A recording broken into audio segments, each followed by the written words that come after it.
కాలం దేవుని మందిరంలో ఉన్న దేవుని బిడ్డలైన మీ అందరికీ ప్రభు అయిన యేసుక్రీస్తు నామములో అందరికి వందనాలండి. అందరికి వందనాలు. ప్రియులారా, గడిచిన వారం ఏ వాక్యాన్ని మనం ధ్యానం చేసుకున్నాం ఎంతమంది గుర్తుందండి? అమ్మా,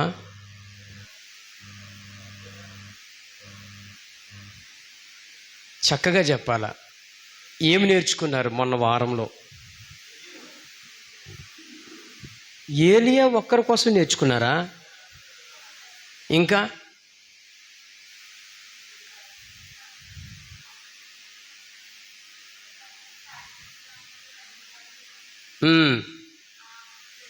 సరే, ఆ స్టోరీ అంతా చెప్పాం కదా, అందులో ఏది మీరు తీసుకున్నారు? మీకు సంబంధించింది ఏం తీసుకున్నారు చెప్పండి అమ్మా.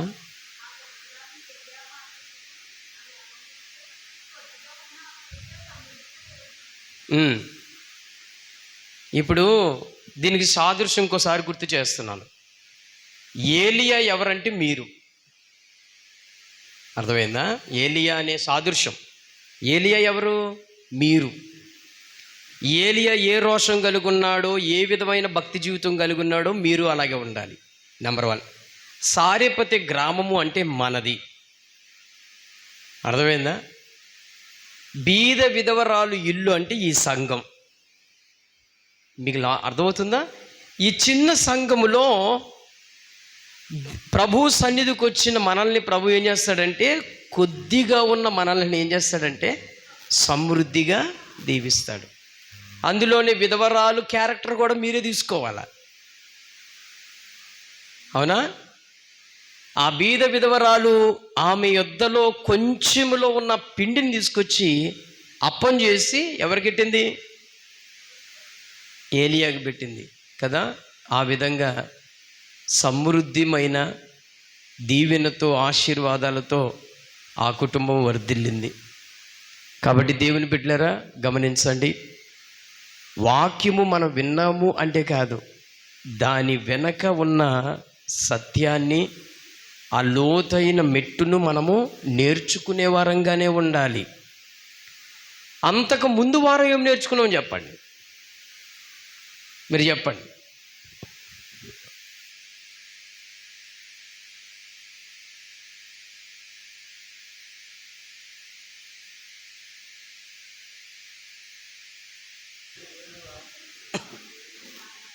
చెప్పాలి. అంతకుముందు వారం ఏమి నేర్చుకున్నాం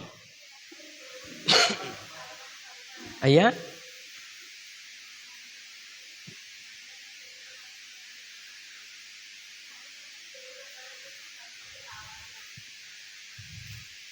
అంతకుముందు వారం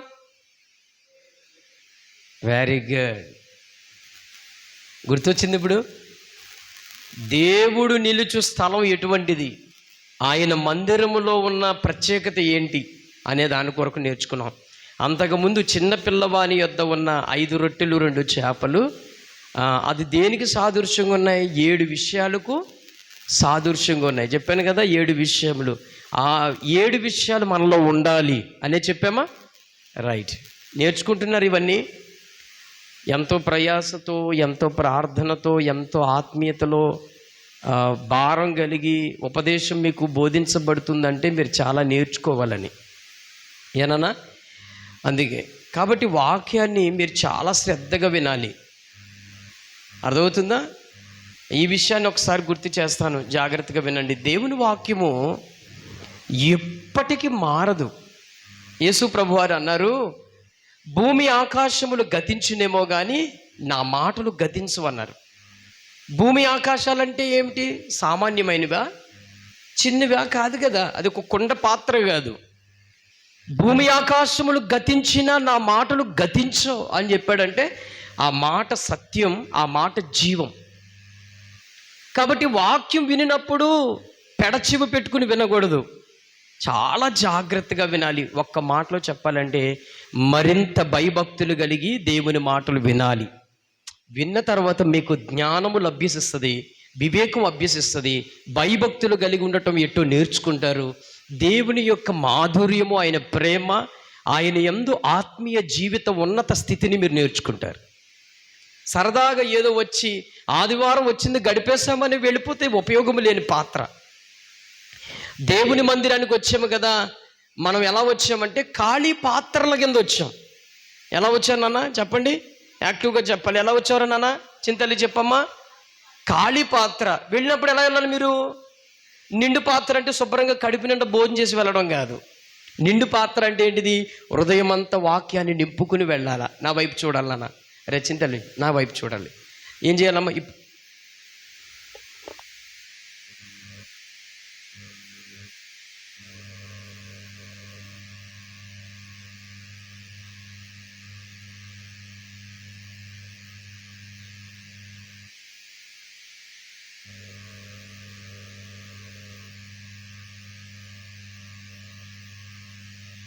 చెప్పేది ఒకటి, మీరు చేసేది ఒకటి. ఏనా?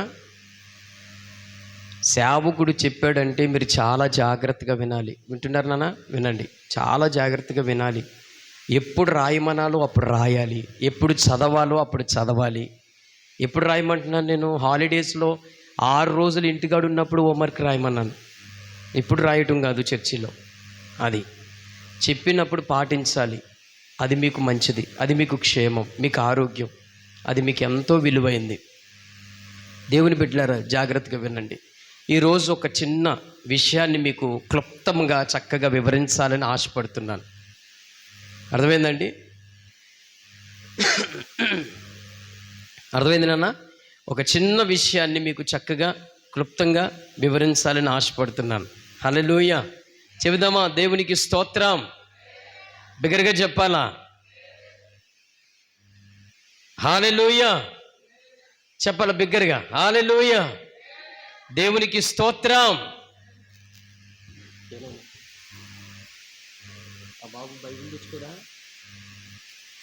రైట్ పిల్లరా, జాగ్రత్తగా వినండి. ఈరోజు ఒక విషయాన్ని మీకు గుర్తు చేస్తాను. సమయోచితంగా ఈ విషయాన్ని మీకు చెప్పాలనుకుంటున్నాను. నేను 2 ప్రశ్నలు అడుగుతాను, దానికి మీరు ఆన్సర్ చెప్పాలి. జ్ఞానము గొప్పదా, ఆత్మీయత గొప్పదా? నాకు చెప్పాలి మీరు కరెక్ట్గా. ఈరోజు చాలా మీరు ఏ స్థితిలో ఉన్నారో, మీ మైండ్ సెట్ ఎలా ఉందో తేలిపోతుంది. అమ్మా చెప్పండి, ఆత్మీయత గొప్పదా, జ్ఞానము గొప్పదా? అయితే జ్ఞానం వద్దంటారా?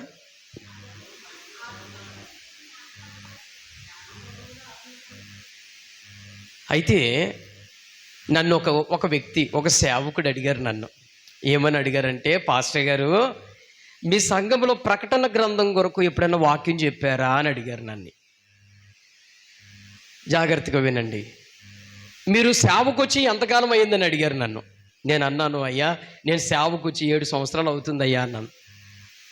మరి ఎప్పుడైనా మీ సంఘంలో ప్రకటన గ్రంథము యొక్క మర్మములు బయటికి విప్పారా అని అడిగారు నన్ను. నేను అన్నాను, అయ్యా నేను ఆ స్థాయిలోకి, ఆ స్థితిలోకి వెళ్ళలేదు.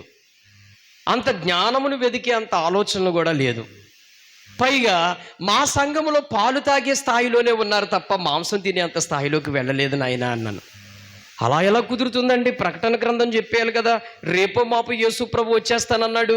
మరి ఈ లోపల వాళ్ళకి ప్రకటన గ్రంథం తెలియకపోతే ఎలా అని అడిగాడు. ఆ మాటకి నేను అన్నాను, బాబా ప్రకటన గ్రంథము లో ఉన్న మర్మములు బయలుపరచబడితే పరలోకి వెళతామా, ఆత్మీయ స్థితిలో కట్టబడితే పరలోకి వెళతామా? ఈ రెండిట్లకి ఆన్సర్ చెప్పని అడిగాను నేను. అది మరి ఆత్మీయ స్థితే కదా అన్నాడు. మరి ముందు ప్రజలకు ఏది బోధించబడాలా? నువ్వు ప్రకటన గ్రంథములో ఉన్న మర్మములు తెలియపరచబడితే తప్ప నేను పరలోకం చేర్చుకున్నాను యేసుప్రభు వారు ఎక్కడని చెప్పారా? మనిషికి ప్రాముఖ్యమైనది ఏంటి? ఆత్మీయ స్థితి. గుర్తుపెట్టుకోండి, దేవుడు మనుషులకు పరిశుద్ధ గ్రంథం ఎందుకు ఇచ్చాడో తెలుసా? ఇది చాలా మందికి అర్థం కాని విషయం. పరిశుద్ధ గ్రంథము ఎందుకు ఇచ్చాడు? నువ్వు ఎవరవో, నువ్వేం చెయ్యాలో, ఎక్కడికి వెళ్ళాలో, ఎలా ఉండాలో అనే దానికోసం ఇచ్చాడు ఇది. చెప్పండి ఒకసారి, నువ్వు ఎవరవో, చెప్పాలి ఏంటమ్మా? నువ్వెవరవో, నువ్వు ఎలా ఉండాలో, ఎలా ఎక్కడికి వెళ్ళాలో, ఎవరితో ఉండాలో అనేదే పరిశుద్ధ గ్రంథం. చిన్న లాజిక్. ఈరోజు జ్ఞానము, ఆత్మీయత, ఈ రెండిట్లకి వ్యత్యాసం ఏంటి అనే దాన్ని వివరించాలని పరిశుద్ధ ఆత్ముడు ప్రేరేపణతో నేను సిద్ధపాటు కలిగి ఉన్నా. మీరు చాలా జాగ్రత్తగా వినాలి. ఈరోజు జ్ఞానం ఏం చేస్తుంది, ఆత్మీయత ఏం చేస్తుంది? జ్ఞానం ఎక్కడికి తీసుకెళ్తుంది, ఆత్మీయత ఎక్కడికి తీసుకువెళ్తుంది? నేను సొంత మాటలు ఉపదేశం కాదు, వాక్యములో ఉన్న సత్యాన్ని నేను మీకు చూపిస్తాను. జ్ఞానం ఎంత గొప్పది, ఆత్మీయత ఎంత గొప్పది. జ్ఞానము కలిగిన వారు ఏమైపోయారు, ఆత్మీయతలో కలిగిన వారు ఏమయ్యారు? ఈరోజు ఈ విషయాన్ని తెలుసుకోవాలా. హల్లెలూయా, గట్టిగా చెప్పాలి హల్లెలూయా. అయితే ఇక్కడ మీరు ఒక లాజిక్ జాగ్రత్తగా వినాలి. జ్ఞానము వెరితనం కాదు, జ్ఞానము మనకు అవసరం లేదంటానికి లేదు. కానీ నేటి ఈ కాలంలో, నేటి ఈ సమయాల్లో, నేటి ఈ దినాల్లో ప్రజలు ఏం వెతుకుతున్నారో తెలుసా? జ్ఞానమునే వెతుకుతున్నారంట. జ్ఞానమునే వెతుకుతున్నారు. అంటే పరిశుద్ధ గ్రంథాన్ని ఏ విధంగా చదువుతున్నారంటే, ఈ పరిశుద్ధ గ్రంథంలో ఇంకా లోతైన మర్మం ఇంకేముంది, ఇంకేం జరిగింది, ఇంకెలా ఉంది అంటే, ఇంకా ఇందులోనకే వెళుతున్నావు కానీ నీ లోనకి వెళ్ళి నెతుక్కుంటలేదు. అర్థమైందా? జ్ఞానము ఏమి ఎతుకుతుందంటే లోనకి నెతుకుతుందంటే, ఈ భూభాగం ఎలా ఉంది, భూమి కింద ఏముంది, భూమి కిందన ఎలా ఉంది, ఆకాశం ఎలా ఉంది, ఆకాశంలో అవి ఎలాగున్నాయి, ఇవి ఎలాగున్నాయి, ఈ ప్రపంచం ఏంటి, ఈ జ్ఞానాన్ని వెతుక్కుంటున్నారు. కానీ ఏం వెతకట్లేదు, వారిలో ఉన్న ఆత్మీయ స్థితిని వెతుక్కుంటలేదు. నేను అదే చెప్తున్నాను, ఇంకొకసారి గుర్తు చేస్తున్నాను. ఆత్మీయ స్థితి కలిగి ఉండటం బహుక్షేమం. మన ఆత్మీయ స్థితికి పరలోకానికి మార్గమై ఉన్నది. హల్లెలూయా. కాబట్టి దేవుని బిడ్డలారా, ఈరోజు జ్ఞానము కలిగిన ఉపదేశము, ఆత్మీయ సంబంధించిన ఉపదేశము. చాలామంది చూడండి, అబ్బా ఏం వాక్యం చెప్పాడండి, ఏం మర్మం అండి అది, అసలు ఏం మర్మం అండి, ఎవరు విప్పుతారండి అలాంటి మర్మం, అంత మర్మం ఎవరు చెబుతారండి? ఏం నేర్పించింది నీకు మర్మం? చెప్పండి, మీరు జాగ్రత్తగా చెప్పండి. నీకు ఏమి నేర్పించింది ఆ మర్మం? జ్ఞానం నేర్పి ఏం చేసింది? ఏది చెప్పాలి? నీకు తెలివిని జ్ఞానము నేర్పించింది అనే అపోహలో ఉండిపోయావు. ఎవరికి తెలియని ఈ సత్యం నాకు ఒక్కడికే తెలిసిందనే ఒక జ్ఞానం కలిగి ఉన్నావు. ఓకే, మంచిది. నీకేం నేర్పించింది దానివల్ల? ఆత్మ సంబంధమైన ఉపదేశం నీకేం నేర్పిస్తుంది? ఆత్మ సంబంధమైన ఉపదేశం ఏం నేర్పిస్తుందో తెలుసా? పాపాన్ని చూపిస్తుంది, పశ్చాత్తాప హృదయాన్ని కలిగిస్తుంది, పరలోకం యొక్క సత్యాన్ని గ్రహిస్తుంది, నిన్ను నువ్వేంటో తెలుసుకుంటావు. కాబట్టి దేవుని బిడ్డలారా, ఆత్మీయ స్థితిని వెతికే మంచి హృదయం కలిగి ఆ త్రోవలో మనం పరుగులు పెట్టాలా. అర్థమైందా? ఇక విషయం చెప్తానే. మరి అలాగంటే అయ్యా జ్ఞానం కూడా కావాలి, జ్ఞానం వద్దని ఎవరు చెప్పలేదే. కానీ ప్రాముఖ్యమైనది ఏంటిదండి? చెప్పరేంటండి? ప్రాముఖ్యమైనది ఏంటిది? ఒక మాట చెప్తానే. అపోస్తలుడైన పౌలు గారు ఏం చెప్తాడో చూడన్న, బైబిల్ తెరవండి. అపోస్తలుడైన పౌలు గారు మొదటి కొరింథీయులు రాసిన పత్రికను, అద్భుతమైన విషయాన్ని మీకు వివరించాలని ఆశపడుతున్నాను. మొదటి కొరింథీయులు రాసిన పత్రిక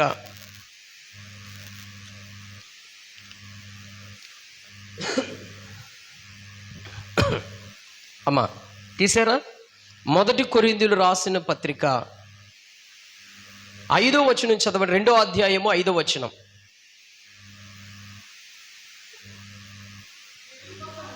మీ విశ్వాసము మనుష్యుల జ్ఞానమును ఆధారము చేసుకొనక దేవుని శక్తిని ఆధారము చేసుకుని ఉండవలెనని నేను మాట్లాడినను సువార్త ప్రకటించినను జ్ఞానయుక్తమైన తీయని మాటలను వినియోగింపక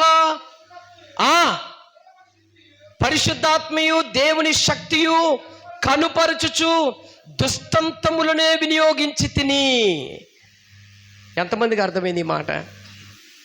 ఇంకోసారి మీకు వివరిస్తాను ఈ మాటని. అపోస్తలుడైన పౌలు గారు ఏమంటాడంటే, బైబిల్లో ఉన్న అద్భుతమైన మర్మాలు బయటికి తీసుకొచ్చి జ్ఞానయుక్తమైన తీయని మాటల చేత మిమ్మల్ని బోధించలేదు నేను. మీకు అర్థమవుతుంది నాన్న? అయ్యా, జ్ఞానయుక్తమైన తీయని మాటల చేత మిమ్మల్ని తృప్తిపరచలేదు. అబ్బబ్బబ్బబ్బా, ఎవరు విప్పలేని ఈ మర్మమైన మాటలు ఈ సేవకుడే విత్తాడురా, ఎవరు చెప్పలేని అద్భుతమైన మర్మము ఈ వీళ్ళే ఇత్తారురా అనే తీయటి మాటల చేత మిమ్మల్ని భ్రమపరచలేదు నేను. పౌలు అంటాడు, మీకు తీయటి మాటల చేత మిమ్మల్ని ఒక రకమైన ఉద్రేకం మీకు తీసుకురాలేదు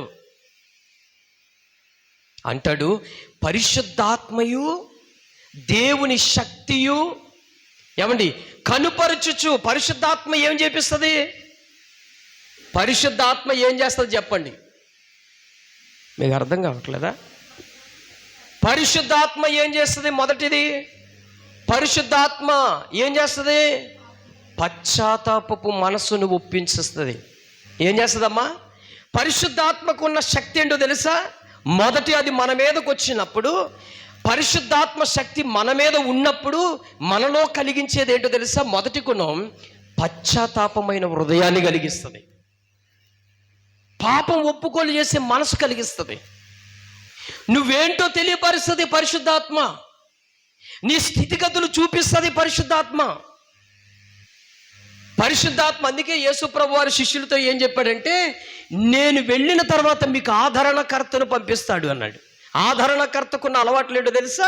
పరిశుద్ధాత్మ మీ మీద ఉన్నప్పుడు మీ మనసు ఏంటో మీకు చూపిస్తుంది, మీ అలవాట్లు చూపిస్తుంది, మీ చెడుతనాన్ని చూపిస్తుంది, మీ లక్షణాన్ని చూపిస్తుంది, మీ నడవడికి చూపిస్తుంది, మీలో ఉన్న మూర్ఖత్వం, మీలో ఉన్న పాపం అన్నీ చూపిస్తుంది. పరిశుద్ధాత్మకున్న శక్తి అది. పరిశుద్ధాత్మ మీ మీద ఉన్నప్పుడు ఏం చేస్తారో తెలుసా? హృదయం బద్దలవుతుంది. జ్ఞానం గలవాడు ఈ పని చేయమనండి. జ్ఞానం ఉంది నీకు. జ్ఞానం ఉన్నవాడు పశ్చాత్తాప మనసు వస్తుందా? జ్ఞానయుక్తమైన మాటల చేత నీ హృదయం కదులుతుందా? జ్ఞానయుక్తమైన తీయని మాటల చేత నీ హృదయంలో ఉన్న పాపం బయటకు వస్తుందా? రాదు. ఆ శక్తి దేనికుందో తెలుసా? ఆత్మీయ స్థితికి సంబంధించిన బోధ మీదే ఉంది. గుర్తుపెట్టుకోండి. ఈ మధ్యన యూట్యూబుల్లో కానీ లేక ఈ మధ్యన ఈ సోషల్ మీడియా సర్వీస్లో చూస్తే అబ్బాబ్బా తెగ వెతికేస్తున్నారండి జ్ఞానాన్ని. జ్ఞానాన్ని వెతుకుతున్నారు జనం, జ్ఞానాన్ని వెంటాడుతున్నారు. ఏం నేర్చుకుందాం, ఏం చూద్దాం, ఎక్కడికి వెళదాం, ఇదే వెతుక్కుంటున్నారు జ్ఞానాన్ని. ఏం నేర్చుకోవాలి? మొదటి ఆత్మీయ స్థితి. నువ్వెవరు? నువ్వు ఎలా ఉన్నావు? నీ స్థితిగతులు ఏంటి? నీ హృదయంలో ఏముంది? నీ మనస్సాక్షి ఏంటి? నువ్వెవరిని కలిగి ఉన్నావు? నువ్వు వెళ్ళాల్సిన పరిస్థితులు ఏంటి? ముందు ఏమి నేర్చుకోవాలా? నీ ఆత్మీయ స్థితిని నేర్చుకోవాలా. అందుకే పౌలు అంటాడు, అరే బాబు, మీకు మర్మాలతో కూడిన ఉపదేశాలు నేను చేయలేదయ్యా. గొప్ప గొప్ప ధర్మశాస్త్రంలో ఉన్న లోతైన మర్మాలు పట్టుకొచ్చి మీకు ఉపదేశించి నేను తీయటి మాటల చేత మిమ్మల్ని ఊరేగించలేదో. నేను మీకేం బోధించాను తెలుసా? యేసుక్రీస్తు సిలువను గూర్చి తప్ప నాకు ఇంకోటి ఏది తెలియదు అంటాడు. చూడండి, అదే అధ్యాయము మొదటి వర్సెస్లో చూడండి. ఆగండి, మీ యొద్దకు వచ్చినప్పుడు ఏంటిదంట అమ్మ చెప్పండి? వాక్చూర్యతతో. అంటే వాక్చూర్య అంటే, ఈ వాక్చూర్యత ఎవరి దగ్గర ఉంటుందండి? మీరు చెప్పాలి, నా వైపు చూడండి. వాక్చూర్యత ఎవరి దగ్గర ఉంటుంది తెలుసా? జ్ఞానము కలిగి బోధిస్తారు చూడండి, వాళ్ళ దగ్గర ఉంటుంది వాక్చూర్యత. మీకు అర్థమవుతుందా? సహోదరులారా, మీ యొద్దకు నేను వచ్చినప్పుడు నేను వాక్చూర్యతతో, అబ్బాయి ఏం మాటలు గలవాడండి, నేర్పరి అని చెప్తారు కొంతమంది. వాక్చూర్యతతో నేను రాలేదు మీ యొద్దకి. చదువునన్నా. జ్ఞానతిశయముతో కానీ, ఆగండి అక్కడ చూడండి అమ్మ, చూడండి ఏంటిది అది? జ్ఞానతిశయముతో కానీ దేవుని మర్మమును. అబ్బా, ఇంత క్లారిటీ ఏంటండి? నా క్లారిటీ ఉందా? అండర్లైన్ చేసుకోండి అక్కడ. క్లారిటీ ఉందా? ఏం వెతుకుతున్నావు నువ్వు? ఏం వెతుకుతున్నావు? భూగోళ శాస్త్రవేత్త అవ్వాలనుకుంటున్నామా? ఏం చేస్తావు చెప్పండి? ఏం ఎదుగుతున్నామండి మనం? ఏమి నేర్చుకోవడానికి ప్రభు మందిరంలో కూర్చోబెడుతున్నాడు మనల్ని? యేసు ప్రభు వారి దగ్గరికంట, యేసు ప్రభు వారి దగ్గరికి ఎవరు వచ్చారండి? యేసు ప్రభు వారి దగ్గరికి శాస్త్రులు, పరిసయ్యులు వచ్చారంట. శాస్త్రులు అంటున్నారంట, ఆకాశంలో అద్భుత కార్యం చెయ్యి అంటున్నారంట. అప్పుడు నువ్వెవరవో మేము తెలుసుకుంటాం అంటున్నారు వాళ్ళు. అక్కడ ప్రభు అంటాడు, అజ్ఞానులు ఆకాశంలో సూచక క్రియలు చేయమంటున్నారు అంటాడు. అప్పుడు చెబుతున్నాడు ఆయన, యోనా గూర్చిన విషయమే తప్ప నేను ఆ యొద్దని ఎదుగు కనబడదు అంటాడు. యోనా గూర్చిన విషయం ఏంటి? యోనా 3 రోజులు ఎలాగూ చేప గర్భములో ఉన్నాడో అలాగును నేనును ఉంటానని చెప్పాడు. అది అర్థం కాలేదు వాళ్ళకి. గొప్ప లాజిక్ చెప్తున్నాను. అందుకే పౌలు అంటాడు, మీ వద్దకు వచ్చినప్పుడు సహోదరులరా, వాక్చూర్యతతో కూడిన మాటలు నేను మాట్లాడలేదు, తీయని మాటల చేత మిమ్మల్ని ఊరేగించలేదు. తర్వాత ఇంకోటి ఏమంటాడు, జ్ఞానముతో కూడిన మర్మమును నేను మీకు, జ్ఞానతిశయముతో కానీ దేవుని మర్మమును మీకు ప్రకటించు వచ్చిన వాడును కాను. జ్ఞానం మాటలు నేను నీ దగ్గర మాట్లాడలేదు. ఏం మాట్లాడాడు తెలుసా? ఆత్మ సంబంధమైన మాటలే మాట్లాడాను నేను మీ వద్ద. ఒక పాపం అంటే ఏంటో మీకు చెప్పాను, ఒక ఆత్మీయ స్థితి ఏంటో చెప్పాను, యేసు ప్రభు ఎలాంటి వాడో చెప్పాను, యేసు ప్రభు వారు ఎలా మరణమయ్యాడో చెప్పాను, యేసు ప్రభు యొక్క ప్రేమ చెప్పాను, యేసు ప్రభు యొక్క త్యాగము చెప్పాను, యేసు ప్రభు యొక్క ప్రేమ కలిగి ఉంటే నువ్వు ఎలా జీవించాలో చెప్పాను. అదే నేను చెప్పాను సహోదరా. అక్కడ ఇంకా మాట అంటాడు చూడండి, ఇంకా నేను యేసుక్రీస్తును అనగా సిలువ వేయబడిన యేసుక్రీస్తును తప్ప మరి దేనిని మీ మధ్య నెరగకుందనని నిశ్చయముగా. అబ్బా, చాలదా? ఈ ఒక్క మాట చాలదా? ఏది ప్రాముఖ్యం? మర్మములతో కూడిన, జ్ఞానముతో కూడిన ఈ స్థితిలో ఉండి నువ్వేం నేర్చుకోగలుగుతావు చెప్పండి? ఏం సాధిస్తావు? ఓకే, తెలుసుకున్నావు, మాకెవ్వరికి తెలియని మర్మం నీకు తెలిసింది, మాకెవ్వరికి, సేవకుడిగా నాకు తెలియలేదు, ఇంకొక విశ్వాసికి తెలియలేదు, నీకు తెలిసింది. ఏం చేసావు దాని ద్వారా? పోనీ తెలుసుకున్నావండి, తెలుసుకున్నావు. భూమి పుట్టక ముందు ఏం జరిగిందో నువ్వు తెలుసుకున్నావు, భూమి పుట్టిన తర్వాత, చచ్చిపోయిన తర్వాత ఏం జరుగుతుందో తెలుసుకున్నావు. ఏం చేసావు? మాట్లాడండి సోదరా, ఏం చేయగలుగుతాం? తెలుసుకున్నావు అంతే. అదే ఆత్మ సంబంధమైన ఉపదేశము, ఆత్మ సంబంధమైన వాక్యోపదేశము, ఆత్మ సంబంధమైన బోధ నేను ఏ మార్గంలో నడిపిస్తుందో చెప్పండి? ఏం నడిపిస్తుంది అది? మొదటి స్థితి ఏంటో తెలుసా? నువ్వెవరవో చెబుతుంది, నీ హృదయంలో ఏముందో చెప్పుద్ది, నువ్వు ఎలా ఉండాలో చెప్పుద్ది, ఎలా జీవించాలో చెప్పుద్ది, పరలోక రాజ్యానికి వెళ్ళే స్థితిగతులు నేర్పిస్తుంది. అర్థమైందండి దేవుని బిడ్డలారా? ఇంకొక మాట చూడండి, ఇంకొక మాట చెబుతున్నాను. ఇదే వాక్యములో ఇదే కొంచెం ముందుకు వెళ్దాము. చాలా చక్కటి మాట చెబుతాడు అపోస్తలుడైన పౌలు.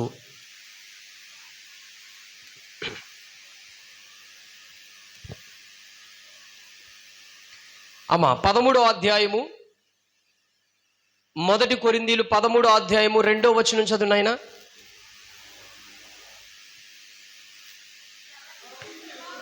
బిగ్గరగా చదవాలి చక్కగా. ప్రవచించు కృపావరము కలిగి మర్మములన్నీయు. నానా బైబిల్ తెరవాలి బాబా, ఒక్కసారి చూడండి, మీకు అద్భుతమైన విషయాలు ప్రభు చూపిస్తున్నాడు. చూడండి నాయన, 1 కొరింథీయులు 13వ అధ్యాయము 2వ వచనం. ప్రవచించు కృపావరము కలిగి మర్మములన్నీయు జ్ఞానమంతయు ఎరిగిన వాడైనను, కొండలు పెకిలింపగల పరిపూర్ణ విశ్వాసము గలవాడనైనను, ప్రేమ లేనివాడనైతే నేను ఎవరును వ్యర్థము కలిగిన వాడును అంటాడు. ఇప్పుడు చెప్పండి, జ్ఞానము ప్రేమను నేర్పిస్తుందా? చెప్పండి, ఆత్మ సంబంధమైన బోధ ఏమి నేర్పిస్తుంది? మీకు అర్థమవుతే ఒట్టు. ఇంకోసారి చెప్తున్నానే, జ్ఞానము నీకు ప్రేమను నేర్పిస్తుందా? ఆత్మ సంబంధమైన బోధ నీకు ప్రేమ నేర్పిస్తుందా? అవునా కాదా? ఎలా నేర్పిస్తుంది? జ్ఞానము నీకు ఎందుకు నేర్పిస్తుంది అండి? ప్రేమను ఎలా నేర్పిస్తుంది నీకు జ్ఞానం? మర్మం మాత్రమే తెలుసుకున్నావు, అంతే, అక్కడ ఆగిపోయావు. ఆత్మీయ స్థితి బోధ, ఆత్మ సంబంధమైన ఉపదేశం నీ గుండెల్లోకి వచ్చినప్పుడు అది ఏమవుతుందంటే నీ హృదయాన్ని బద్దలు కొట్టి ప్రేమ అంటే ఏంటో తెలియపరుస్తుంది. ఆత్మ సంబంధమైన వారి దగ్గర ఏముంటుందో తెలుసా? పరిశుద్ధాత్మ శక్తి ఉంటుంది. పరిశుద్ధాత్మ శక్తి బోధకుడి మీద ఉంటే హృదయము కన్నీటితో వాక్య ఉపదేశం బయటకు వస్తుంది. ఆ వినిన వారు విశ్వాసుల హృదయాలు కూడా ఏమవుతాయండి? బద్దలవుతాయి. దుఃఖ చిత్తానుసారమైన మనసు మారు మనసు కలిగిస్తుందని పౌలు చెప్తాడు. అర్థమైందా? నా దేవుని బిడ్డలారా, ఇక్కడ ఏమంటాడు? ఇక్కడ ముగ్గురు కోసం చెప్తున్నాడండి. ఒకరెవరు ప్రవచించేవారంట, రెండోది ఎవరు? మర్మములు చెప్పేవారంట, మూడోది ఎవరు? జ్ఞానము కలిగిన వారంట, నాలుగోది ఎవరు? విశ్వాసము కలిగిన వారంట. అంటే వీళ్ళందరూ ఇంత స్థితిలో ఉన్నా ప్రేమ లేకపోతే, ఈ ప్రేమ రావాలంటే ఏం చేయాలి? అమ్మా సిస్టర్ చెప్పిన ఆయన వింటున్నారమ్మా మీరు? ఈ ప్రేమ మీ యొద్దకు రావాలంటే ఏ విధమైన బోధ, ఏ విధమైన సహవాసం నీకు ఉండాలి? ఏ విధమైన బోధ, ఏ విధమైన సహవాసం ఉండాలి చెప్పాలి? జ్ఞానము కలిగిన సంఘం ఉండాలా? జ్ఞానమును బోధించే సేవకుడై ఉండాలా? ఆత్మ సంబంధమైన సంఘం ఉండాలా? ఆత్మ సంబంధమైన విషయాలు నీకు నేర్పించే సంఘముగా, సేవకుడుగా బోధ ఉండాలా? చెప్పండి, ఏది నీకు నేర్పిస్తుంది? ప్రేమ నేర్పించేది ఏంటో తెలుసా? జ్ఞానము నేర్పదో. జ్ఞానమును బోధించే సేవకుడు ప్రేమ కొరకు లోతుగా చెప్పలేడు. ఆత్మ సంబంధమైన మర్మమును, ఆత్మ సంబంధమైన భారము కలిగి పరిశుద్ధాత్మ శక్తి కలిగిన వాళ్ళ మీద నుంచే ఆ ధారలు బయటకు వస్తాయి. అర్థమవుతుందా? నేను అనుభవంతో చెప్తున్నాను ఈ సత్యాన్ని. అందుకే పౌలే చెప్తున్నాడు అన్నమాట, మీ వద్దకు వచ్చినప్పుడు నేను ఇవన్నీ నేర్పించలేదయ్యా. నేనేమి నేర్పించాను తెలుసా? ఆత్మీయత అంటే ఏంటో నేర్పించాను, ప్రేమ అంటే ఏంటో నేర్పించాను. మీరు ఎన్ని మాటలన్నా నేను సహించాను, ఎన్ని విధాలుగా ఉన్నా. ఏమంటే జ్ఞానము కలిగిన మాటలు ఎలా ఉంటాయి తెలుసా? ఉద్రేకం. జ్ఞానము కలిగిన మాటల్లో ఉన్న మనుషులకి ఏమంటుంది తెలుసా? ఏముంటుంది చెప్పండి? ఉద్రేకం, కోపం. నాకంటే గొప్పవాడువా, నేనెవరో తెలుసా, నా ముందు నువ్వు ఎలాంటి వాడువో తెలుసా? ఇది జ్ఞానమునకు కలిగిన వాళ్ళ యొక్క బోధ స్థితి. ఆత్మీయుడు, ఆత్మ సంబంధమైన బోధ కలిగిన వాళ్ళకి ఏముంటో తెలుసా? పశ్చాత్తాపమైన మనసు కలిగిన మాటలు. అది సంఘంలో ఈరోజు మనం ఏం నేర్చుకోవాలా? ఆత్మ సంబంధమైన విషయాలతోనే మనం ముందుకు సాగాల. పరలోకం చేర్చేది నిన్ను జ్ఞానం కాదు, పరలోకం తీసుకెళ్ళే జ్ఞానం కాదు, పరలోకానికి తీసుకువెళ్ళేది ఆత్మ సంబంధమైన బోధ, ఆత్మ సంబంధమైన మనసు, ఆత్మ సంబంధమైన జీవితం. ఇది పరలోకాన్ని తీసుకువెళ్తాయి. హల్లెలూయా. అర్థమైందా? అదే కొంచెం ముందుకు వెళ్దాం చూడండి. రెండవ కొరింథీలు 7వ అధ్యాయం, 2వ కొరింథీల అధ్యాయం చూడండి. 2వ కొరింథీలు 7వ అధ్యాయం 10వ వచనం చదవండి నాన్న, త్వరగా చదవాలి అమ్మా. దైవ చిత్తానుసారమైన దుఃఖము రక్షణార్థమైన మారు మనసును, ఈ మారు మనసు దుఃఖమును పుట్టించదు. అయితే ఒక్క నిమిషం ఆగండి, మీకు అర్థం కాలేదు, నేను పూర్తిగా చెప్తాను. దైవ చిత్తానుసారమైన దుఃఖము, దైవ చిత్తానుసారమైన దుఃఖం అంటే ఏంటి? ఎవరి దగ్గర ఉంటుంది? దైవ చిత్తానుసారమైన దుఃఖం ఎవరి దగ్గర ఉంటుంది? ఆత్మ సంబంధమైన బోధ కలిగిన వారి దగ్గర ఉంటుంది, ఆత్మీయుల దగ్గరే ఉంటుంది. ఇది సత్యం. దైవ చిత్తానుసారమైన దుఃఖం ఎవరి దగ్గర ఉంటుంది తెలుసా? ఆత్మ సంబంధమైన బోధ చేసే వాళ్ళ దగ్గర, ఆత్మ సంబంధమైన సంఘములో ఉంటుంది. జ్ఞానం కలిగిన వారి దగ్గర ఉండదు. వాళ్ళు లెస్సైన మాటలు పలుకుతారంట, లెస్సైన మాటలు, తీయటి మాటలు పలుకుతారు తప్ప అంతరంగములో ఆత్మీయ స్థితి కలిగిన దుఃఖం ఉండదు. వాళ్ళ కళ్ళప్పుడు నీళ్లు కూడా రావు చూడండి బోధ చేసినప్పుడు. మీరు గమనించండి. నేను వేరు తక్కువ అంచనా వేసి మాట్లాడతలేదు ప్రియులారా. చూడండి, నేను వాస్తవం చెబుతున్నాను. జ్ఞానమును బోధించే సేవకులకి కళ్ళంపడ ఒక చుక్క కూడా రాదు. దైవ చిత్తానుసారమైన బోధ చేసే సేవకుల హృదయం బద్దలవుతూ ఉంటుంది, విశ్వాసుల గుండెలు పగల కొడతాయి. అర్థమైందా? నిజం చెప్తున్నాను. అందుకే పౌలు అంటాడు, మరలా ఏడ్చుచూ రాస్తున్నాను అంటాడు. ఈ మాట ఆ మాట నాకు గుండె తడుపుతుందండి, గుండె తడిపేస్తుంది. గలతీయులకు కానీ కొలసీలకు చెప్తాడు, ఆ పత్రిక సంఘాలు చెప్తాడు, మరలా నేను రాస్తూ ఈ మాట ఏడుస్తూ చెప్తున్నాను అంటాడు. ఏడుచుచూ నేను ఈ పత్రికను మీకు రాస్తున్నాను అంటాడు. ఆ పత్రిక రాసినప్పుడు దైవ చిత్తానుసారమైన మనస్సు పౌలుకుంది. సంఘానికి ఏమి నేర్పించాడు తెలుసా? దైవ చిత్తానుసారమైన మనసే నేర్పించాడు. ఎలా ప్రేమ కలిగి ఉండాలి, ఏ విధమైన మనసు కలిగి ఉండాలి, ఏ విధమైన దీర్ఘశాంతం ఉండాలి, ఏ విధమైన ఆత్మీయ జీవితం నువ్వు కట్టబడాలనేదే పౌలు సంఘాలకు నేర్పించాడు. నువ్వు ఈ మర్మం నేర్చుకో, ఈ గొప్ప మర్మం తెలుసుకో. ఆకాశం కింద భూమి కింద చచ్చిపోయిన తర్వాత నువ్వు ఎన్ని అవసరం, ఇప్పుడు అవసరం లేదు అవి. ముందు నువ్వేం నేర్చుకోవాలా? ఆత్మ సంబంధమైన ఈ స్థాయిలో నుంచి వెళ్ళో, ప్రభు నీకు ఏది చెప్పాలని చెప్తాడు. అర్థమైందా? మొదటి మెట్టు ఎక్కగానే అలా ప్రభుని తెలుసుకున్నామో లేదో వెంటనే ప్రకటన గ్రంథం తెలియాలి మనకి. యేసు ప్రభుని తెలుసుకున్నామో లేదో ప్రకటన గ్రంథం తెలియాలా. చేతకాక కాదు ప్రకటన గ్రంథం చెప్పలేకే, చేతకాక కాదు. ఒక విషయం చెప్పనా, జ్ఞానము కలిగిన వాడు కంటే ఆత్మ సంబంధమైన వాడు ప్రకటన గ్రంథం ఇంకా బాగా బోధిస్తారు. హల్లెలూయా. తెలుసా, ఇంకా లోతుగా చెప్పగలిగిన ఆత్మీయతలో ప్రభు ఆత్మ నడిపింపు అలా తీసుకొస్తాడు. కానీ సంఘానికి మొదట ఏది కావాలో అది నేర్చుకోవాలా. సంఘం ఏ స్థాయిలో ఉండాలి. అందుకే దైవ చిత్తానుసారమైన దుఃఖం ఏం కలిగిస్తుంది అంటండి? మారు మనసు కలిగిస్తుంది. దైవ చిత్తానుసారమైన మనస్సు ఏ సేవకుడిలో ఉంటుందో ఆ సేవకుడు హృదయము కూడా మారు మనసు కలిగి ఉంటుంది. దైవ చిత్తానుసారమైన బోధ ఎక్కడుంటుందో ఆ విశ్వాసులు కూడా అదే ప్రభావం కనబడుతుంది. గుర్తుపెట్టుకోండి, దైవ చిత్తానుసారమైన మనస్సు ఏ సేవకుడిలో ఏ సంఘములో ఉంటుందో విశ్వాసుల మీద కూడా ఆ ప్రభావం పడుతుంది. అంతే వెళ్ళి నిజం. నేను ఉన్న మాట సత్యం చెప్తున్నాను, కొండ బద్దలు కూడా చెప్తున్నాను. హోసన్న మినిస్ట్రీ యేసన్న గారు వాళ్ళకి నేర్పించింది ఏంటో తెలుసా? ఆత్మ సంబంధమైన పద్ధతి నేర్పించాడు వాళ్ళకి మర్మాలు, విచిత్రమైన బోధనే వాళ్ళకి రాకపోవచ్చు, కానీ వాళ్ళ దగ్గర ఏమి నేర్చుకున్నారు తెలుసా?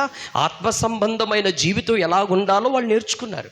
పరిశుద్ధత, ప్రభుని స్తుతించడం, పరలోకానికి ఏ విధమైన మనం ఉంటే అది నేర్చుకున్నారు. అందుకే ఈరోజు ఆ సంఘాలంత విస్తరణగా కనబడుతున్నాయి. నా దేవుని బిడ్డలారా, ప్రభు మనసు కూడా అదేనండి. మీరు చెప్పండి అమ్మా, యేసు ప్రభు 3.5 సంవత్సరాలు సువార్త చేశాడు కదా. ఆయన ఎక్కడైనా జ్ఞానయుక్తమైన ఉపదేశాలు చేశాడా? ఎంతసేపు చూడండి ఆయన చెప్పిన మాటలు, మారు మనసు, పాప పశ్చాత్తాపము, పరలోక రాజ్యం. ఇదేనా? చెప్పండి. ఆదికాండం మర్మములు చెప్పాడా? నోవాహు మర్మములు చెప్పాడా? సొదొమ గొమొర్రా పట్టణం మర్మములు చెప్పాడా? ఈ మధ్య నేను ఒక యూట్యూబ్లో ఒక వాక్యం వింటున్నానండి. మీరు ఎన్నడూ వినలేని గొప్ప మర్మమును మీకు చెప్పబోతున్నాను అంటున్నాడు సేవకుడు. మతిపోయింది నాకు. ఇక మీరు ఎక్కడ ఇంతవరకు వినలేని మర్మము నేను బయటికి తీసుకొస్తున్నాను అంటున్నాడు. ఎక్కడ వినలేని మర్మం అంట. మీకు తెలుసా, పరిశుద్ధ గ్రంథంలో రాయలేని విషయాలు నేను చెబుతాను అంటున్నాడు. నాకు ఆశ్చర్యం కలిగింది. నేనేమంటాను తెలుసా దేవుని బిడ్డలారా, చరిత్రలో కొన్ని విషయాలు మనకు అవసరమే కాదని అంటలేదు, కానీ అది ఎక్కువ ప్రాముఖ్యమైనది కాదు. పరిశుద్ధ గ్రంథములో ఉన్న విషయాలే మనం అధికమైన ప్రాముఖ్యమైనవి. మీకు అర్థమైందా? దైవ చిత్తానుసారమైన దుఃఖం ఏం నేర్పిస్తుంది అంటమ్మా? నానా చెప్పాలి, ఏం నేర్పిస్తుందమ్మా? ఆత్మానుసారమైన మారు మనసు జీవితం. ఇంకొక మాట చూపిస్తాను. రోమీలు రాసిన పత్రిక, త్వరగా తెరవండి. రోమీలు రాసిన పత్రిక 8వ అధ్యాయము 14వ వచనం చదవండి నాన్న.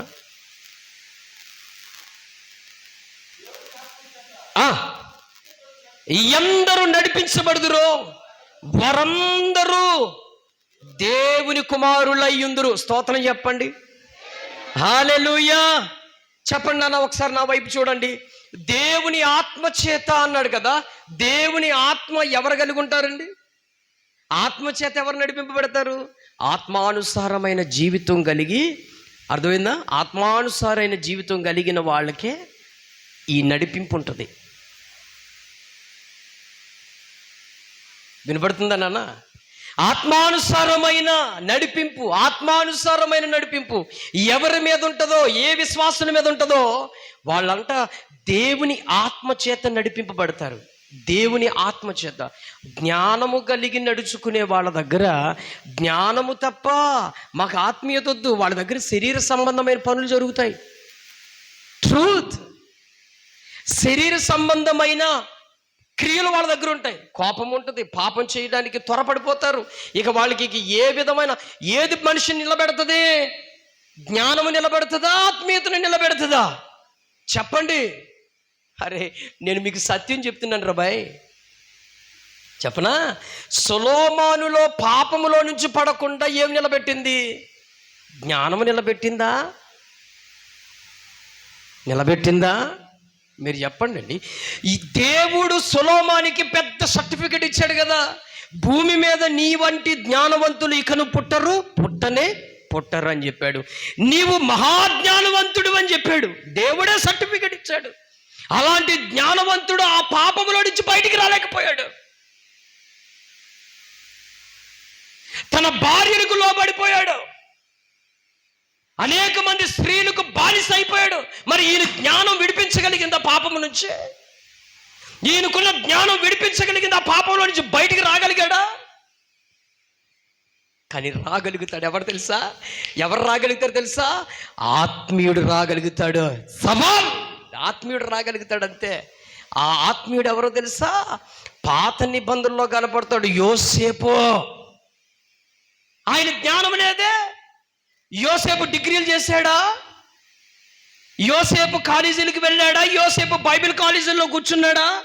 యోసేపు ఎక్కడైనా BTH MTH ఈ డిగ్రీలు కలిగాడా? థియాలజీ చేశాడా? యోసేపు థియాలజీ చేయలేదు కదండి. మరి అంత భయంకరమైన పాపం, ఆ పాపంలో నుంచి ఎలా పారిపోయాడండి? వాస్తవానికి సొలొమోను ఏకంగా పాపంతో అంటుకట్టబడి ఉన్నాడు. అంటుకట్టబడిన వాడు తన సొంత భార్యల్లో నుంచి బయటికి రాలేకపోయాడు. జ్ఞానవంతుడు. యోసేపుకి అంతకంటే ఇంకా పరాయి స్త్రీ, అందమైన రాజు దగ్గరుండి పనిచేసే ఒక అద్భుతమైన అందమైన స్త్రీ. ఆ స్త్రీలో నుంచి పాపమును విడిచిపెట్టి పారిపోయాడు. ఆత్మీయుడు పాపం నుంచి దూరంగా పారిపోతాడు. ఆత్మీయుడు పాపాన్ని అసహించుకుంటాడు. ఆత్మీయుడు పాపాన్ని నీచంగా చూస్తాడు. ఒక ఆత్మానుసారమైన మనసు కలిగిన వాడు దానికి దూరంగా ఉంటాడు, పారిపోతాడు అంతే. జ్ఞానం గలవాడిని తాడి వేసి మడత పెట్టుకుని లాక్కుని దగ్గర కూర్చోబెట్టుకుంటుంది. దట్ ట్రూత్ అండి. మీరు చెప్పండి. నా దేవుని బిడ్డలారా, ఎక్కడ ఆత్మ సంబంధమైన ఉపదేశం బోధించబడుతుందో, ఎక్కడ ఆత్మ సంబంధమైన ఆ ఆత్మ నడిపింపు ఉంటుందో అక్కడ నీ హృదయం బద్దలవుద్ది. అక్కడ నీ మనసు మారుతుంది. అక్కడ నీ స్థితిగతులు మారుతాయి. నీ జీవితం మారుతుంది. పరలోకానికి నిచ్చెన వేసుకుంటావు. నువ్వు జ్ఞానముతోనే ఉర్రేగుతావు. జ్ఞానముతోనే పరుగులు పెడతానని జ్ఞానాన్ని వెతకడానికి ఆలోచనలు చేసావా? అక్కడే నిన్ను ఏం చేస్తుందో తెలుసా? పాపం నిన్ను లాక్కుండి మడత పెట్టి కూర్చుంటుంది అంతే. చెప్పండి. దానియేలు జ్ఞానవంతుడా ఆత్మీయుడా? చెప్పండి. దానియేలు ఆత్మీయుడా జ్ఞానము కలిగిన వాడా? ఎలా చెప్పగలిగారు మీరు ఆత్మీయుడని? అదొకటి చూసి చెప్తున్నారు మీరు. ఏ విధంగా ఆత్మీయుడో చెప్తాను నేను. ఒక ఉదాహరణ. ఆత్మీయుడు ఎలా చెప్తానండి. నెబుకద్నెజర్ రాజు అన్నాడు, ఇదిగో అక్కడున్న శతాధిపతితో చెప్తున్నాడు, నపంసకుడైన శతాధిపతితో చెప్తున్నాడు, నా రాజ్యములో వీళ్ళు ఉండాలి అంటే ఈ దేశం మీద అధికారులుగా ఉండాలి అంటే వాళ్ళు ముఖాలు బిలబిల్లాడుతూ ఉండాలి, చక్క సౌందర్యంగా ఉండాలి, అందంగా ఉండాలి, ఘనంగా కనపడాలి. కాబట్టి వాళ్ళకి సమృద్ధమైన భోజనము, నేను తినే ఆహారము, నేను తాగే ద్రాక్షారసమును, నేను తాగే మత్తు పదార్థమును వాళ్ళకి ఇవ్వండి అన్నాడు. అయితే ఆత్మీయుడు ఎలాగో చెప్తానేనండి.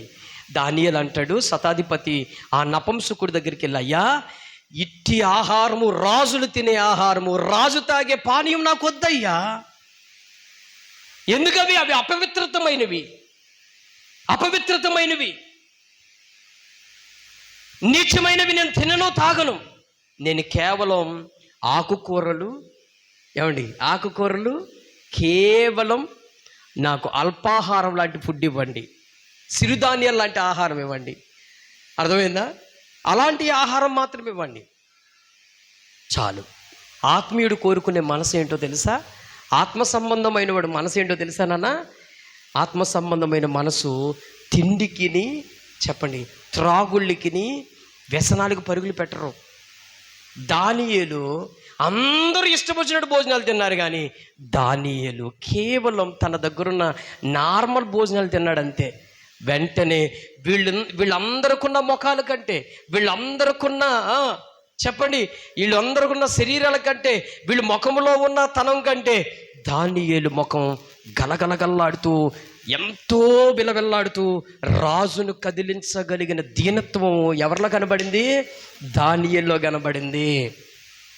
అంటే తినే తిండిలో వచ్చేసిందని అర్థం కాదు. ఆత్మ సంబంధమైన వాడు ఏం చేస్తాడు తెలుసా? ముమ్మారు ప్రార్థన చేస్తాడు రాబాయ్. అర్థమైందా? ఉదయం టిఫిన్ టైంలో ప్రార్థన చేస్తాడు, మధ్యాహ్నం ప్రార్థన చేస్తాడు, రాత్రి పడుకునే ముందు ప్రార్థన చేస్తాడు. జ్ఞానవంతుడికి ప్రార్థన రాదు. ప్రార్థన చేసినా వాడు రోజుకు ఒకసారి చేసిన జ్ఞానయుక్తమైన మాటలే మాట్లాడి ముగిస్తాడు. ఆత్మ సంబంధమైన ఒప్పుకోలు మనసు వాడి దగ్గర కనబడదు వాడి దగ్గర ఉండదండి. దుఃఖ చిత్తానుసారమైన మనసు వాళ్ళకు ఉండదు. దానియేలు ముమ్మారు ప్రార్థనాపరుడు, ముమ్మారు యెరూషలేము తట్టు తిరిగి ప్రార్థన చేసి కన్నీళ్లు కార్చిన దానియేలుని సింహాలు సహితం ఏమీ చేయలేకపోయినాయి. ఆమేన్. నా దేవుని బిడ్డలారా, అర్థమైందా? ప్రజలుగా మనం ఏమి ఎతకాలో తెలుసు? ఆత్మీయ స్థితి ఎక్కడుంది? ఆత్మీయత ఎక్కడుంది? దైవ చిత్తానుసారమైన నడిపింపు ఎక్కడుంది? దుఃఖ చిత్తానుసారమైన మన హృదయాన్ని బద్దలు కొట్టి ప్రభు మార్గములు తేట తెల్లగా చూపించే సహవాసం ఎక్కడుంది? ఎక్కడ మనము ఆత్మీయతలో బలపరచబడతాం, పాపానికి దూరంగా మారిపోతాం, నీచమైన అలవాట్లకు, చెడులకి దూరంగా ఎక్కడ ఉండగలుగుతామో ఆ సహవాసములో అంటుకట్టబడాలా, అక్కడే చిగురించాలా. ఆ స్థానంలో చిగురిస్తే శిఖరాన్ని అందుకుంటాం, శిఖరమును అందుకుంటాం. ముగింపుకు వచ్చేస్తున్నాను. ఇప్పుడంతా మీకు ఆత్మానుసారమైంది చెప్పానే, జ్ఞానమైంది చెప్తాను చూడండి. ఇప్పుడు దాకా మీకు ఏం చెప్పానమ్మా? ఆత్మానుసారమైంది చెప్పాను. ఇప్పుడు జ్ఞానవంతులే జ్ఞానం కోసం ఏం మాట్లాడతారో చూడండి. ఎవరండి వీళ్ళు? జ్ఞానము కలిగిన వాళ్ళే ఆ జ్ఞానం కోసం ఏం మాట్లాడతారు బాబా? ప్రసంగి గ్రంథంలో చూడండి. ప్రసంగి గ్రంథం, త్వరగా రండి.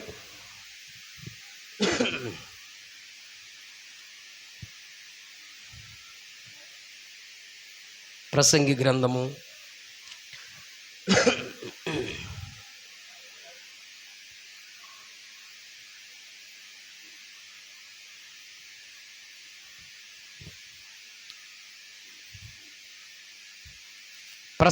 1వ అధ్యాయము 18వ వచనం చదవండి. బిగ్గరగా చదవండి నాన్న. బాబు నాయన తీసేవా? రైట్, చూడండి అక్కడ. జ్ఞానాభ్యాసము చేత ఏం కలుగుతుందంట నాయన? మరొకసారి చెప్పండి. ఎందుకు కలుగుతుందంట? ఎందుకు నువ్వు అధికంగా జ్ఞానాన్ని వెతుకుతూ పరిగెట్టావనుకో, నీకు వచ్చే నష్టం ఏంటి? ఏ దుఃఖం అది? ఆత్మ సంబంధమైన దుఃఖం అక్కడ చెప్పేశాడు. ఇక్కడ దుఃఖం ఏంటి? శరీర సంబంధమైన దుఃఖాలు. అవునా కదా? ఏమ్మా? ఆహా, అయ్యా, బబులోను రాజు, మీ జ్ఞానం కోసం చెప్తాను. దుఃఖం అంటే ఏంటో వచ్చాను, పాయింట్కి వస్తాను చూడండి నాన్న, పాయింట్కి వస్తాను చూడండి. నెబుకద్నెజర్ రాజు మిద్దె మీదకి ఎక్కి ఆ పట్టణం యొక్క సౌందర్యాన్ని పొగుడుతున్నాడంట. ఈ ఘనత నాది కదా, ఈ పట్టణం యొక్క అద్భుతమైనది నాది కదా, ఈ కట్టడలు ఈ ప్రాకారాలు నావే కదా, నా జ్ఞానము చేత ఇవి కట్టబడినాయి కదా, నా తెలివి చేత ఇవి నిర్మించబడ్డాయి కదా, ఈ బబులోను రాజ్యం యొక్క సౌందర్య అందాలన్నీ నా వశమే కదా అన్నాడో లేదో? అన్నాడో లేదో? ఏమైంది చెప్పండి నెబుకద్నెజర్ రాజుకి? తమ్ముడు చెప్పాలి. ఎక్కడ తీసుకెళ్ళాడు అయ్యగారిని దేవుడు అనా? అడవిలోకి తీసుకువెళ్ళి ఏమేపించాడమ్మా? గడ్డి. ఏమని పొగుడుకున్నాడంటమ్మా? బబులోను రాజ్యం యొక్క ఈ సౌందర్యం నా జ్ఞానము చేతే కట్టబడింది కదా, నా తెలివితేటల చేతే కదా. దుఃఖం అంటే ఇది. ఏం తింటున్నాడు? పశువులు తినే గడ్డి తింటున్నాడంట. ఎందువల్ల ఇది నష్టం వచ్చింది? చెప్పరేంటమ్మా? అధికమైన జ్ఞానమును, విస్తారమైన జ్ఞానాభ్యాసము చేత వాడికి ఏం కలిగింది? దుఃఖం కలిగింది. పాపం ఒక్కొక్కరు టాలెంట్ బట్టి నష్టాలు పోతారండి తెలుసా? నాకంటే ప్లేయర్ ఎవడుంటాడండి? నేను వాయించే కీబోర్డ్ ఎవడన్నా వాయిస్తాడా? నేను వాయించే తబల ఎవడన్నా ప్లే చేస్తాడా? నేను వాయించినట్టు ప్యాడ్ ప్లేయింగ్ ఎవడైనా ఉన్నారా? మాట్లాడరేంటండి? అంటే ఎందుకు చెప్తున్నానంటే, మీకు దేవుడు ఆ తలంతులు ఇవ్వటం మంచిదే, దానిని బట్టి గర్వించకూడదు. దానికి సమస్తము దేవుడే ఆధారభూతుడని మన జ్ఞానాన్ని వెర్రితనం చేసుకుని ప్రభువుకు సాగిలపడాల. చాలామంది అండి, నన్ను మించిన టాలెంట్ ఎవరున్నారండి? నాకంటే బోధ ఎవడని చేస్తాడా? నాకు మించిన మర్మములు ఎవడని చెప్పగలుగుతాడా? నా ఎంత ప్రార్థనాపరుడు ఉన్నాడా? నా ఎంత వాక్యోపదేశములో ఉన్న సత్యాన్ని చెప్పగలిగిన వాళ్ళు, మర్మాలు, బోధలు, అబ్బబ్బబ్బబ్బా. అంటే వీళ్ళు జ్ఞానం అధికమైన, ఏ జ్ఞానం అంటే ఇది? ఐదిక విద్య, శోకము కలిగిన, అధిక శోకం. ఎంత ప్రమాదాలు కూడా ఉన్నాయి చూడండి. నా దేవుని బిడ్డలను గుర్తుపెట్టుకోండి, దేనిని బట్టి మనం అతిశయించుటకు, దేనిని బట్టి గర్వించుటకు వీలు లేదు. అందుకే సొలొమోను రాశాడండి ఈ గ్రంథాన్ని. సొలొమోను చెప్తున్నాడు, అరే బాబు, నేను జ్ఞానము కలిగిన వాడినే, ఆ జ్ఞానము చేతే నేను ఈ స్థితికి దేనికి వచ్చేసాడు నాన్న? ఈ స్థితికి వచ్చేసానంటే ఏంటి? వెర్రోళ్ళ అయిపోయానని. అదే ఆత్మానుసారమైన బోధ మీద నిలబడిన వాళ్ళు ఆ స్థితికి రారు. వాళ్ళు ఉన్నత మెట్లు ఎక్కుతూ వెళ్తూ ఉంటారు, అంతే, కిందకి దిగలేరు. ఆమేన్. ఇక చూడండి, ఇక నేను రెండు మూడు వాక్యాలు చూపిస్తాను మీకు జ్ఞానము గురించి. సొలొమోను గారు ఏం చెప్తున్నారు చూడండి, జ్ఞానమును గూర్చిన విషయాలు. జ్ఞానమును గూర్చి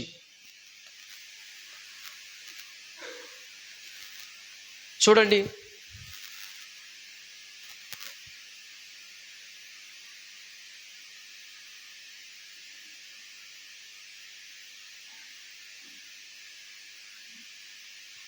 నాన్న 16వ వచనం చదవండి నాన్న. ప్రసంగి 2వ అధ్యాయం 16వ వచనం. బుద్ధిహీనులను గుర్చినట్లుగానే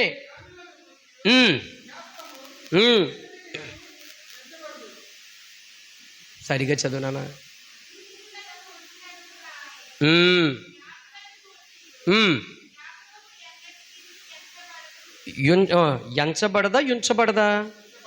యుంచబడదు.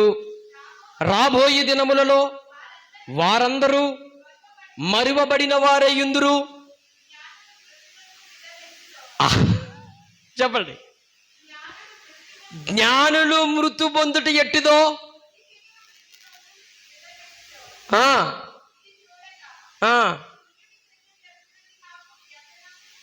అమ్మా, అక్కడ దాకా వెళ్ళిపోతున్నావు నాన్న. పుట్టించును అంతయు వ్యర్థమే. అక్కడ కాకపోండి. అర్థమైందమ్మా? బుద్ధిహీనులు ఏ విధంగా మరణిస్తారో జ్ఞానులను రెండు వ్యర్థమే.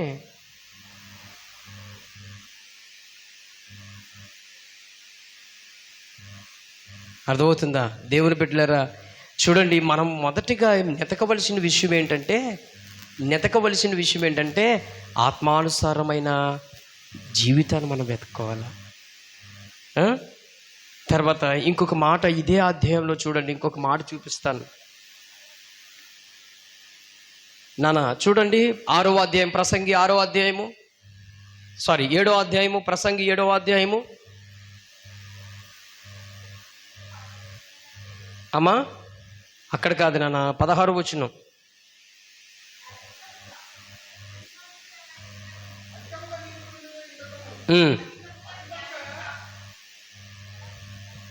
చాలు, ఆగండి, అంతే. ఇంకా క్లారిటీ క్లియర్. అమ్మా నేనేం చెప్పాను? పైన అధిక మంది నీతిమంతులు కాదు మన సబ్జెక్ట్ ఏంటి? జ్ఞానం గురించి ఏం చెప్తున్నాడు అక్కడ చూడక్క వినక్క ఏం చెప్తున్నాడమ్మా? అధికముగైన జ్ఞాన వివేకము జ్ఞానము కలిగి ఉండకము. ఏం జరుగుతుందంట? నీవేళ ఎలా ఎవరు నాశనం చేసుకున్నారు? ఈ మాట రాశాడు అంటే ఎవరు నాశనం చేసుకున్నట్టు? ఈ గ్రంథం ఎవరు రాశారు? ఈ గ్రంథం ఎవరు రాశారు? సొలొమోను రాశాడు. సొలొమోను ఎవరు? రాజు, జ్ఞానము గలవాడు. ఈ పుస్తకం రాసింది ఆయనే కదా. మరి ఆయనకి కలిగి ఉన్నది ఏంటిది? జ్ఞానం. మరి ఆ జ్ఞానం కోసం ఏం చెప్తున్నాడు ఇక్కడ? మీకు క్లారిటీ లేదా?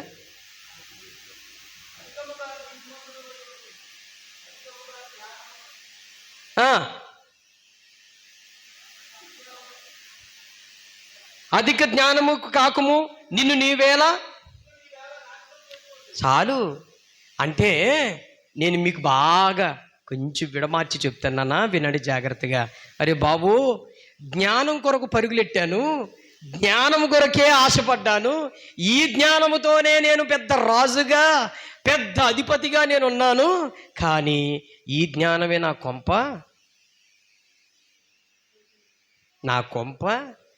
ముంచింది. ఈ జ్ఞానమే నన్ను ఏం చేసిందంటండి? నాశనం చేసింది. చేయలేదా? మీరు చెప్పండి, చేయలేదమ్మా? సొలొమోను గారి ప్రవర్తన బట్టే కదా ఇశ్రాయేలు రెండు భాగాలుగా విడిపోయింది. అర్థమవుతుందా? దావీదు పరిపాలనలో ఇశ్రాయేలు దేశం ఒకటే. వైఎస్ రాజశేఖర రెడ్డి గారు ఉన్నంత వరకు ఆ హైదరాబాదును, ఆంధ్రప్రదేశ్, మన విజయవాడ, ఈ ప్రాంతాలన్నీ ఒకటే. అంతగా ఆయన లేనప్పటి నుంచి ఏం జరిగింది? మొక్కలైపోయింది. మహానుభావులు ఇంకా ఆయన లేకుండా మొక్కలు చేసేసారు. సొలొమోను గారు పాపం విషయం చూడండి. సొలొమోను గారు పరిపాలనలో ఏం జరిగిందంట? దావీదు పరిపాలనలో ఇశ్రాయేలు దేశం ఒకటే, ఒకే పెద్ద పట్టణం. నాయన విన్నారా? ఒకే పెద్ద పట్టణం. ఇప్పుడు సొలొమోను గారు చేసిన జ్ఞానములో ఉన్న తప్పు, జ్ఞానములో ఉన్న నీచమైన అలవాట్లకి గురైపోయి ఈయన ద్వారా ఇశ్రాయేలు రాజ్యం రెండు భాగాలుగా మొక్కలైపోయింది. అదే యూదా రాజ్యము, ఇశ్రాయేలు రాజ్యం. చెప్పండి, యూదా, ఇశ్రాయేలు. యూదులకు, యూదా రాజ్యానికి ఒక అధికారి, ఒక రాజు. చెప్పండి, ఇశ్రాయేలుకు ఒక రాజు. ఎప్పుడు జరిగింది ఫస్ట్ ఈ నష్టం? అయ్యగారి కంట 1000 మంది భార్యలంట. మహానుభావుడు. ఒక్కరితో బాధపడలేకపోతున్నారు జనం. 1000 మందిని పెట్టుకుంటే 700 మంది భార్యలు, 300 మంది ఉపపత్నులు. మరి అయ్యగారి జ్ఞానంతో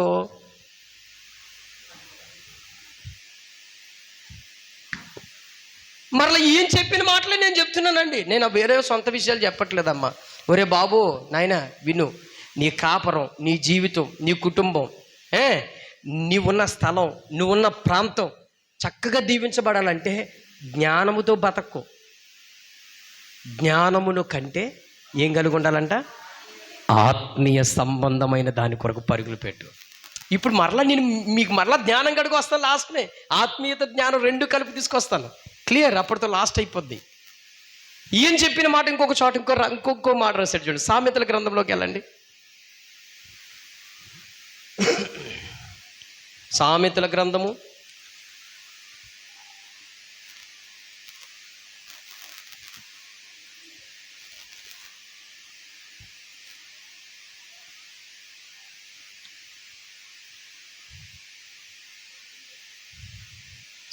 గ్రంథము 3వ అధ్యాయం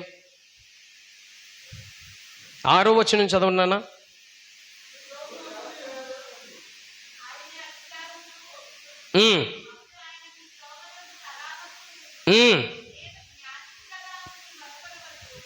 ఆగండి, ఏమనుకోద్దు అంటున్నాడండి.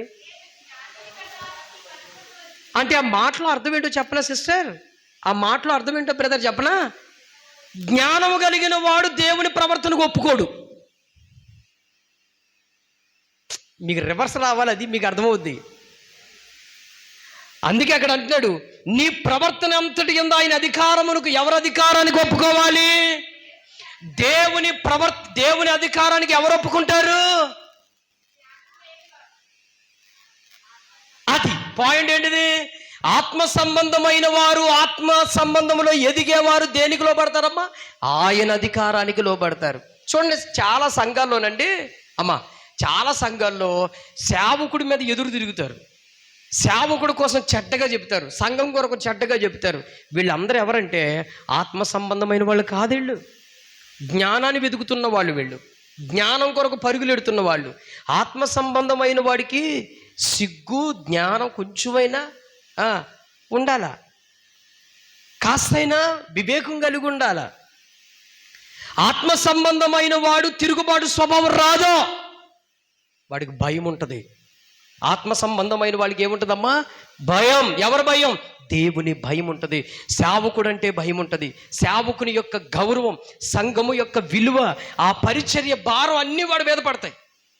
జ్ఞానం కలిగిన వాళ్ళు అంటే దుప్పటి కనీసం ఇక వాళ్ళ ఇష్టం చెలరేగిపోతారు. సంఘాల్లో ఎదురు తిరిగే స్వభావం, తిరుగుబాటు స్వభావం, వినరు. సంఘానికి, అధికారానికి వాళ్ళు లోబడరు. అందుకే అక్కడ రాస్తున్నాడు కదా. ఎవరి కోసం రాస్తున్నాడు? జ్ఞానం కోసం. జ్ఞానమును వెంటాడేవాడు, జ్ఞానములో ఉండడానికి చూసేవాడు, జ్ఞానమును అభ్యసించే వాళ్ళకి చెప్తున్నాడు. ఏమంటున్నాడు చూడండి, ఏమన్నాడమ్మా? చదవండి ఇంకోసారి అది. అక్కడేమో నీ ప్రవర్తన అంతటి యందు, వాళ్ళ ప్రవర్తన, జ్ఞానము కలిగిన వారి ప్రవర్తన దేవుని అధికారానికి ఏమవుదంటన్నా? ఒప్పుకోదు. కాబట్టి ఇప్పుడు ఏం చెప్తున్నాడు? అప్పుడు ఆయన అంటే ఒప్పుకోవు కాబట్టే నీవు జ్ఞానవి కదా అని అనుకోవద్దు అన్నాడు. అనుకోవద్దు.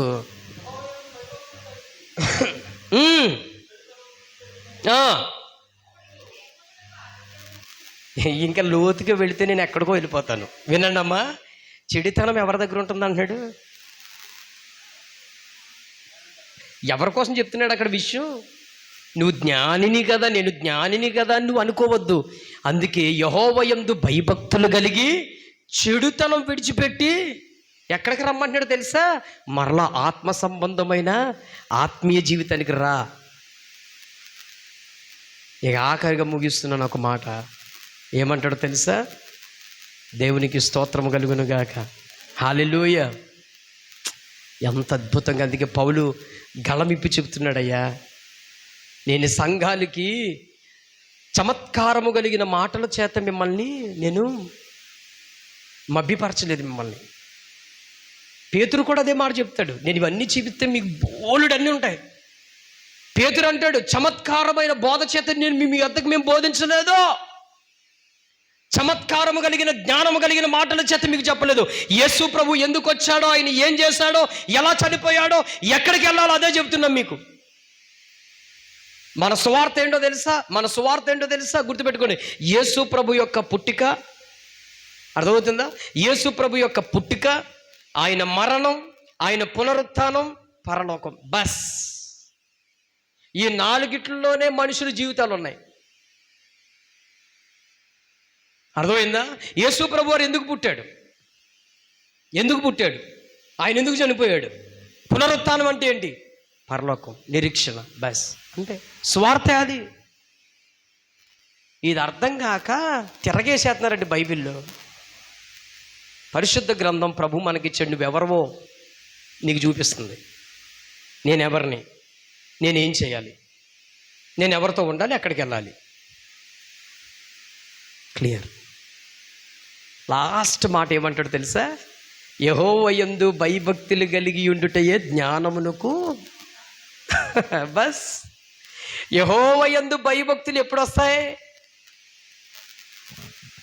సిస్టర్ చెప్పండి? ఆత్మ సంబంధమైన వానిలో, ఆత్మ సంబంధమైన ఉపదేశములో, ఆత్మ సంబంధమైన బోధలో, ఆత్మ సంబంధమైన సహవాసములో ఉన్నప్పుడు నీకేం చేస్తాడంట? జ్ఞానం ఇస్తాడంట ఆయన. లాస్ట్ క్లియర్, అంతే. ఇంకా అర్థమైంది నాన్న? ఇప్పుడు చెప్పండి, ఏది ప్రాముఖ్యమైనది, ఏది హెచ్చైనది? ఈ మధ్యన కొంతమంది, నేను పేర్లు చెప్పను కానీ,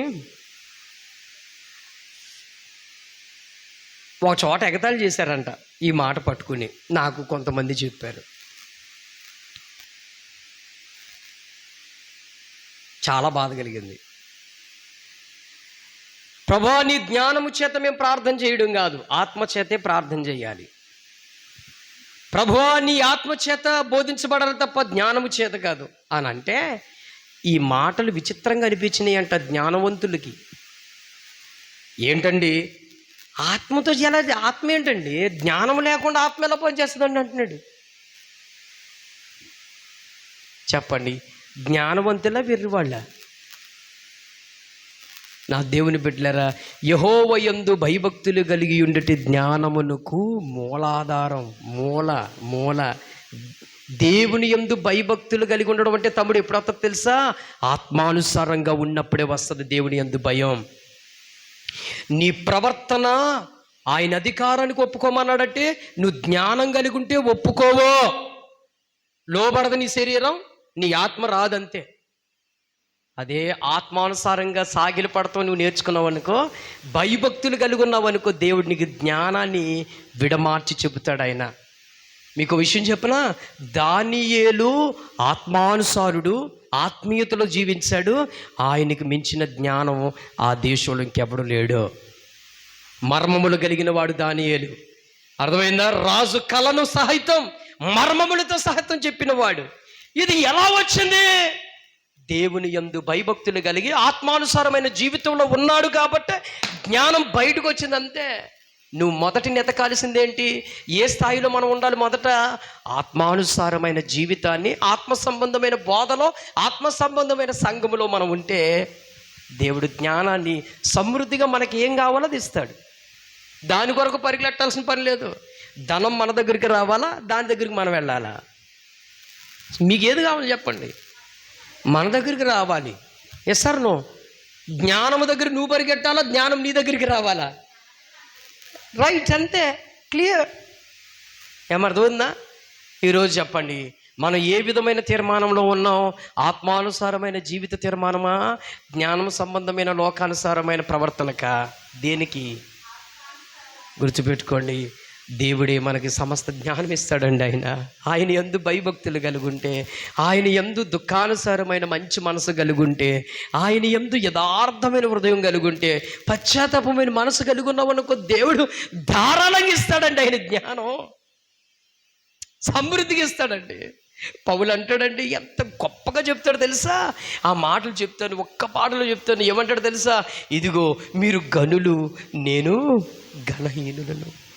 నా గుర్తొచ్చింది కాబట్టి ఆ మాట చూపిస్తాను. ఒకసారి చూడండి, 1 కొరింథీయుల్లో ఎంత చక్కటి మాట చెప్తాడో చూడండి. త్వరగా తీయండి. 1 కొరింథీయులు రాసిన పత్రికలో నుంచి ఎంతో అద్భుతమైన మాటలు చెప్తాడు చూడండి.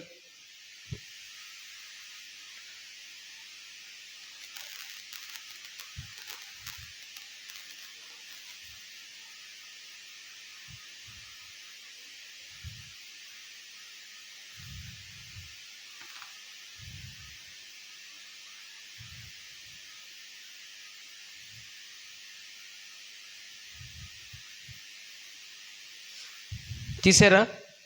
కొరింథీయులు రాసిన మొదటి పత్రిక 26వ వచనం చదవనానా?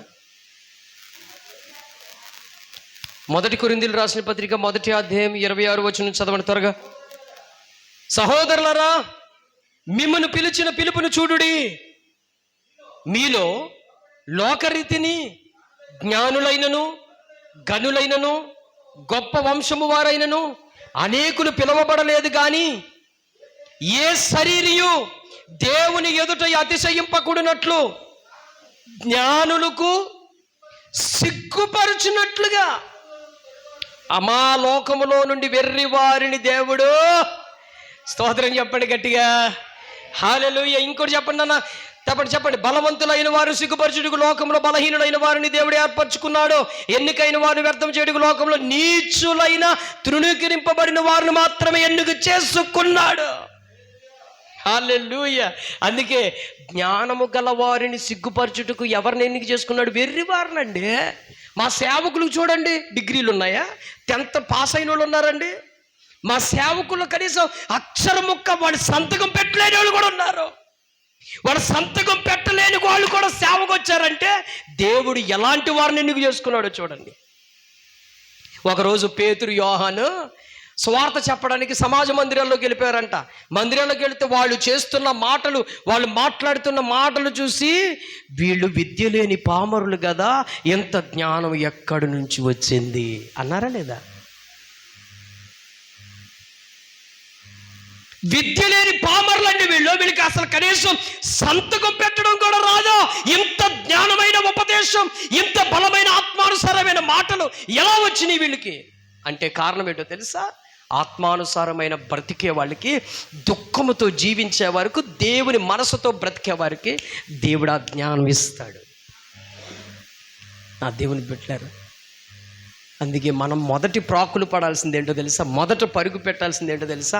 ఆత్మానుసారమైన జీవితాన్ని వెతకాలి, పరిశుద్ధత వెతకాలి, భక్తి జీవితం వెతకాలి, లోతైన అనుభవం, చక్కటి భక్తి జీవితం, చక్కటి ప్రార్థన, చక్కగా ప్రభువుని స్తుతించే ఆరాధన వైపు మనం అడుగులు వేస్తూ వెళితే ప్రభు ఏది ఇష్టపడతాడు? నువ్వు జ్ఞానవంతుడు అయిన చప్పట్లు కొట్టుకుంటాడు ఆయన? ఆత్మానుసారంగా జీవించడం కోరుకుంటాడు ఆయన? ఏది కోరుకుంటాడండి? జాగ్రత్త. ఈ వాక్య ఉపదేశము మనందరిలో అది స్థిరపరచాలి. ఇది ఊరికినే చెప్పబడలేదు. చాలా జాగ్రత్తగా నేటి సమాజం చూస్తే బ్రదర్ చూడండి, నేటి సమాజం చూస్తే ఆత్మానుసారమైన దాని మీద పరుగులు లేవు, ఆత్మానుసారమైన దాని మీద ఆశలు లేవు. సంఘాల్లో వాళ్ళు కనపడట్లేదు. ఎక్కడ జ్ఞానం ఉందా, ఎక్కడ ఏది ఉందా అని ఎదుక్కుంటున్నారు జనం. గుర్తుపెట్టుకోండి, మనం ఒకటే నేర్చుకుంటున్నాం, ఆత్మానుసారమైన మనసు కలిగి ఉంటే దేవుడు గొప్ప మర్మాలు మనకు చూపించాడు ఆయన. చెప్పండి.